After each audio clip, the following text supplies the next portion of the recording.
ആദ്യം തന്നെ ഒരു കാര്യം പറയാം. ഈ വീഡിയോ സ്കൂളുകൾ മോശമാണെന്ന് പറയുന്നതല്ല. കാരണം വിദ്യാഭ്യാസം ഇല്ലാതെ ഇന്നത്തെ സൊസൈറ്റിക്ക് പ്രവർത്തിക്കാൻ തന്നെ കഴിയില്ല. പക്ഷെ ഒരു ക്വസ്റ്റ്യൻ ഉണ്ട്.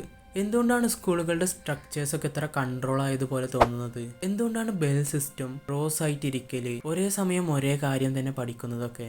ഇതിനൊക്കെയുള്ള ആൻസർ കണ്ടെത്താൻ നമുക്ക് ഏകദേശം 200 വർഷം പിന്നിലേക്ക് പോകണം. 800-കളിൽ ലോകം വേഗത്തിൽ മാറിക്കൊണ്ടിരിക്കുന്ന ഒരു സമയമായിരുന്നു.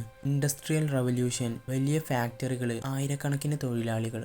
പക്ഷെ അവിടെ ഒരു പ്രശ്നം ഉണ്ടായിരുന്നു. ഇത്രയും ആളുകളെ എങ്ങനെ ഓർഗനൈസ് ചെയ്യും? അവർക്ക് വെറും ബുദ്ധിമാന്മാരെ മാത്രമായിരുന്നില്ല ആവശ്യം. അവർക്ക് വേണ്ടിയിരുന്നത് പഞ്ച്വാലിറ്റി, നിയമങ്ങൾ പാലിക്കുന്നവർ, ഒരുമിച്ച് ജോലി ചെയ്യാനുള്ള സ്കിൽസ് ഉള്ളവർ. അതുകൊണ്ടൊക്കെ തന്നെ വിദ്യാഭ്യാസത്തിന്റെ രൂപങ്ങളും മാറാൻ തുടങ്ങി. ഒരു ബെല്ല്, ഒരു ക്ലാസ്, ഒരു അധ്യാപകൻ, ഒരേ പാഠം. ഇന്ന് നമുക്ക് നോർമലായിട്ട് തോന്നുന്ന പല കാര്യങ്ങളും അന്ന് വലിയ ഗ്രൂപ്പുകളെ മാനേജ് ചെയ്യാൻ രൂപപ്പെടുത്തിയ രീതികളായിരുന്നു.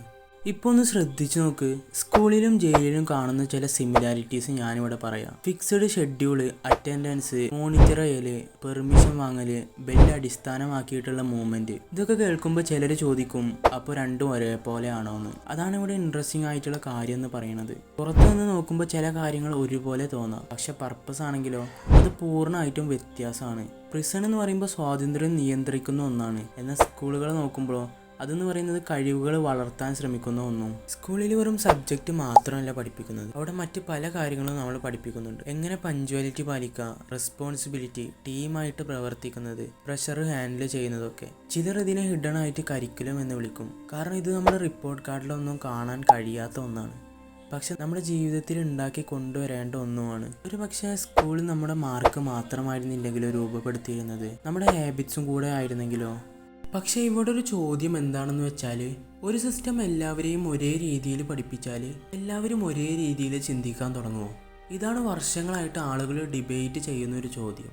ചിലർ പറയുന്നത് സ്ട്രക്ചർ ആളുകളെ വളർത്തുന്നുണ്ടെന്ന്, മറ്റു ചിലർ പറയുന്നതോ അമിതമായ സ്ട്രക്ചർ ക്രിയേറ്റിവിറ്റി കുറക്കുന്നുണ്ടെന്ന്. ഒരു പക്ഷേ സത്യം ഇതിൻ്റെ രണ്ടിൻ്റെയും നടുവിലായിരിക്കും. ഇവിടെ ഒരു കാര്യം ഉറപ്പാണ്, നമ്മളിൽ മിക്ക ആളുകളും ജീവിതത്തിലെ ഏറ്റവും മെമ്മറബിൾ ഇയേഴ്സ് ചെലവഴിച്ചത് സ്കൂളിലാണ്.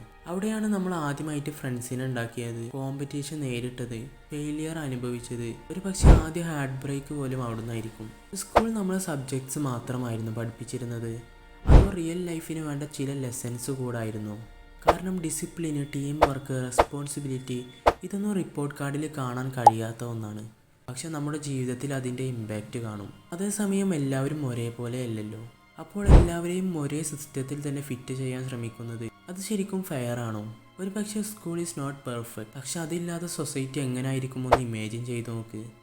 So I genuinely want to know, നിങ്ങളുടെ ജീവിതത്തിൽ സ്കൂൾസ് പഠിപ്പിച്ച ഏറ്റവും വാല്യബിൾ ലെസൺ എന്തായിരുന്നു? അതുപോലെ തന്നെ നിങ്ങൾക്ക് ഇന്നത്തെ എഡ്യൂക്കേഷൻ സിസ്റ്റത്തിൽ ഒരു തിങ് മാത്രം ചേഞ്ച് ചെയ്യാൻ അവസരം കിട്ടിയാൽ വാട്ട് വുഡ് ഇറ്റ് ബി?